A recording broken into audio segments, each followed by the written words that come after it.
Hi, hello, namaskar. This is Nomadics in North America. In this video, I'm talking about how to be successful in Canada as an immigrant. You might be wondering, why is this title?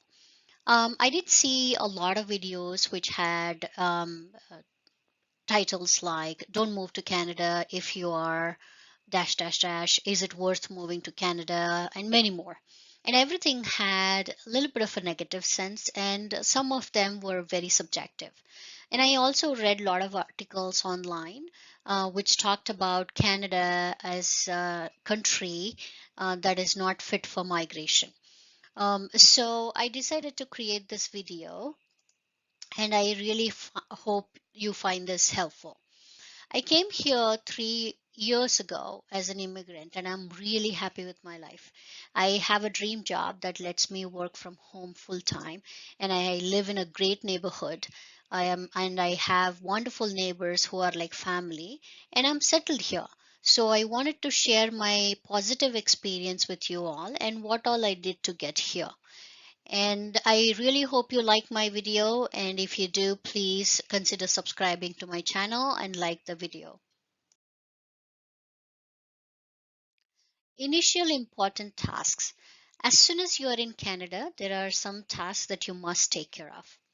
First one, you must get a SIN, which is social insurance number for yourself, and if you have a family, please get for them as well. Second, register yourself and use newcomer services. This is really helpful, and I use this one too. Once you register, you will be able to look for a job and access any kind of language classes if you want to learn French.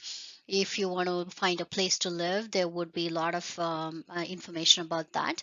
And if you have kids, you can also find school and any daycare or Montessori school, whatever you are looking for. And also, what are the community services that particular region is providing. If you would like to know more about the newcomer services, please look at the description below for the link. And next is open a bank account.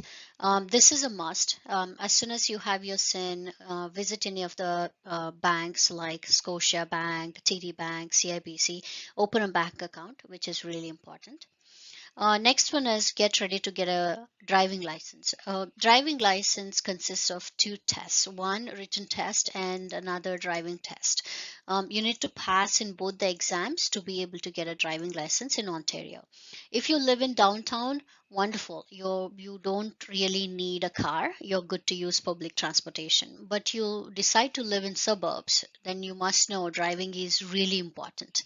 Lots of Asian women depend on their husbands to drive to work or shopping or for everything and anything. So this dependency is not going to be good if you live in suburbs. So invest in learning driving, and it will get easier to commute and pick up your kids and drive them around. Next is get SIM card.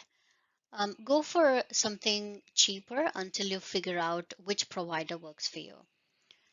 Look for a house or apartment. Something to remember is that not to look for a low cost area, but look for a neighborhood that is safe for you and for your family. Next is apply for a health card and then buy private insurance. You must stay at least for 90 days in Canada prior to getting your health coverage from the government. So take private insurance until you get your health card, or else it's going to get really expensive if in case you have any emergencies. Next is weather. There are four seasons. First one is spring, which is March to May. This is when snow begins to melt and it gets warmer. Another season is summer, which will be from June to August, or I would say September. Daytime temperatures are usually about 20 degrees Celsius, and it can reach up to 30 or 35 sometimes. And it's really higher in July. So, this is the best time for you to invite your family or relatives or friends from your home country so that they can visit you and visit Canada. Next is fall, which is September to November. It is cold but very mild, but you will definitely enjoy this weather. Next one is winter. This is the hard season of the year. December to February or a little bit later it will last.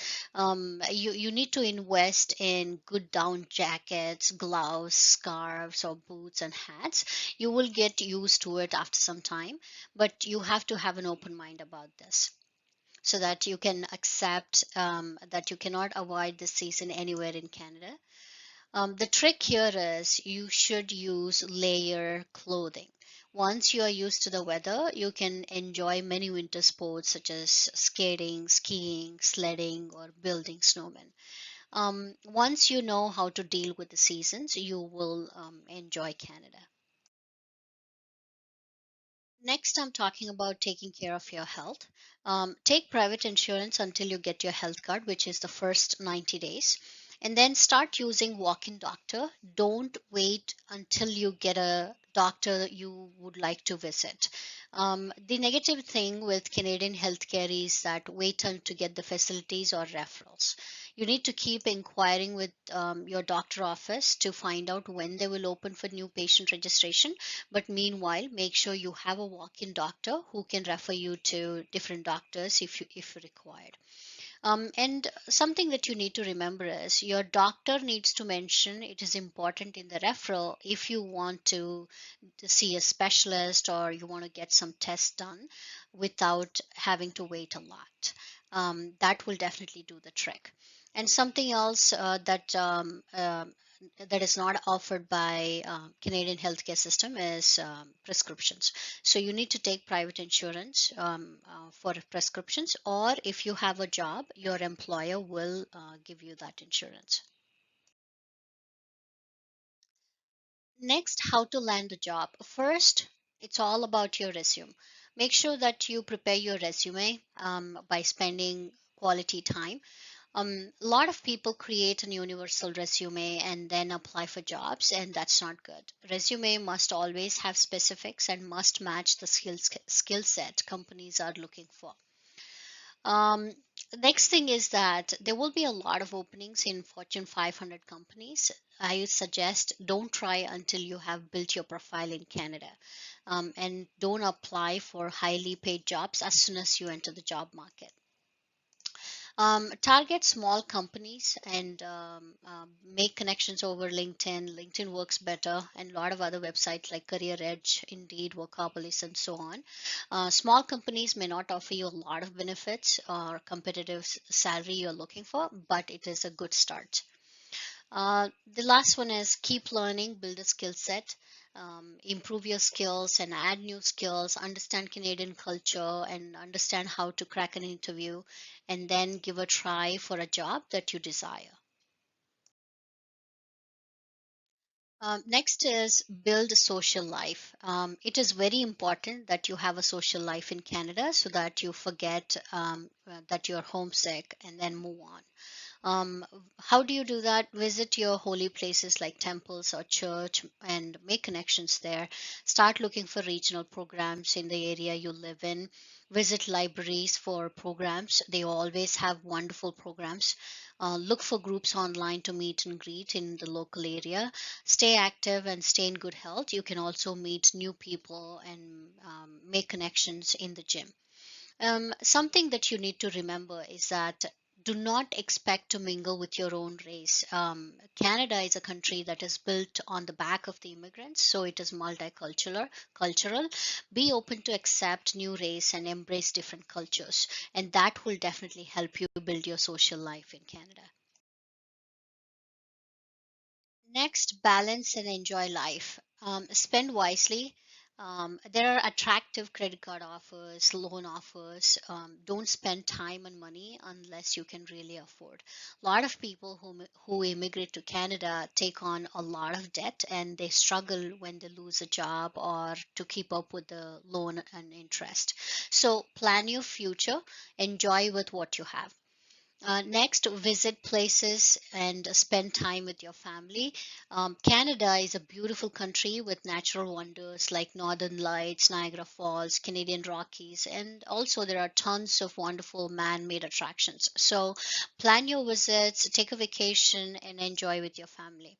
Don't get into trouble. When I say don't get into trouble, make sure that you follow rules and regulations of the country.